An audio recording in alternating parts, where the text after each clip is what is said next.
International sports summit Kerala വലിയ മാറ്റങ്ങൾക്ക് കാരണമായി മാറുമെന്ന കാര്യത്തിൽ സംശയമില്ല.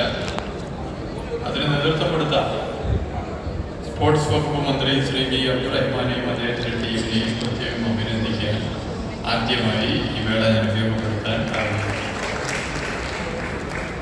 സമ്പന്നമായ കായിക ചരിത്രമുള്ള നാടാണ് നമ്മുടെ കേരളം. ഒട്ടേറെ മികവുറ്റ കായിക പ്രതിഭകളെയും വൈവിധ്യമാർന്ന കായിക വിനോദങ്ങളും കേരളത്തിൻ്റെതായി സ്വന്തമായി തന്നെയുണ്ട്. ഈ കായിക പാരമ്പര്യത്തെയും മികവിനെയും കൂടുതൽ ഉയരങ്ങളിലേക്ക് എത്തിക്കുക, അവതരിപ്പിക്കുക എന്നുള്ളതാണ് അതിൻ്റെ പ്രധാന ഉത്തരവാദിത്തമായി സർക്കാർ കാണുന്നത്.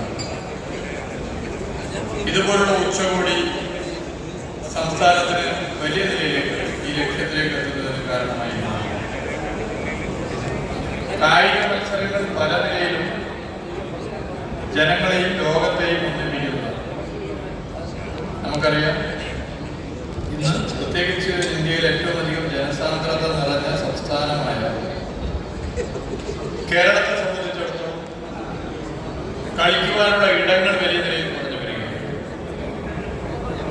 ദേശീയ ശരാശരിയുടെ 3 ഇരട്ടിയാണ് കേരളത്തിലെ ജനസാന്ദ്രത. മോസ്റ്റ് തിക്ലി പോപ്പുലേറ്റഡ് സ്റ്റേറ്റ് അവർ കൺട്രീസ് കേരള.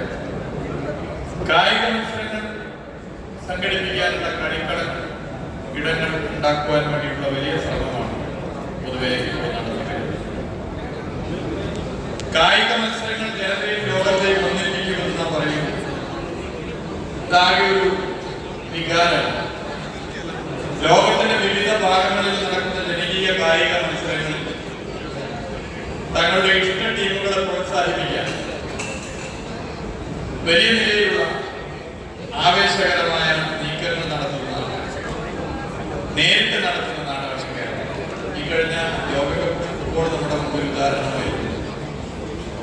ലോകത്തെ പ്രധാനപ്പെട്ട താരങ്ങൾ, ഞാൻ ഏതെങ്കിലും 1-2 താരത്തിന്റെ പേര് പറഞ്ഞാൽ ആ പേരിൽ വരാത്ത താരങ്ങളിൽ വിഷമമുണ്ടാകും. ആ താരങ്ങളുടെ കട്ടൗട്ടുകൾ കേരളത്തിലെ ഗ്രാമാന്തരങ്ങളിൽ ഉണ്ടായിരുന്നു.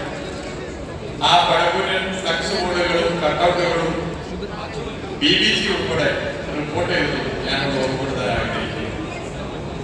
പ്രമുഖ ഫുട്ബോൾ രാജ്യങ്ങളുടെ ഫേസ്ബുക്ക് പേജിൽ ഇത് പ്രധാന പോസ്റ്റായി പറയുന്നു. കേരളത്തിന്റെ ഫുട്ബോൾ പ്രേമികളുടെ വികാര പ്രകടനങ്ങളും ഫുട്ബോൾ പ്രേമികളിൽ